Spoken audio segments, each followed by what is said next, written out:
আসসালামু আলাইকুম। আজকে আমাদের হাতে একটা স্নাইডার কোম্পানির ওভারলোড রিলে। এটা একটা থার্মাল ওভারলোড রিলে।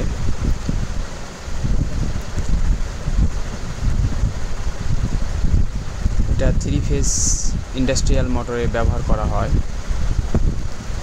এটার রেঞ্জ হচ্ছে 2.5 থেকে 6। এটাতে দুইটা বাটন দেওয়া আছে, একটা স্টপ বাটন, একটা রিসেট বাটন। এনওএনসি পয়েন্ট দেওয়া আছে, যেখানে আমাদের পুশ বাটন থেকে কানেকশন করতে হবে।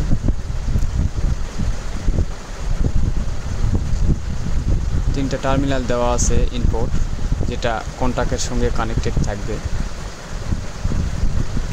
অপোজিট সাইডে যে তিনটা আউটপুট পয়েন্ট দেওয়া আছে, সেটা আমাদেরকে মোটরের তার লাগাতে হবে। ডায়াগ্রামটা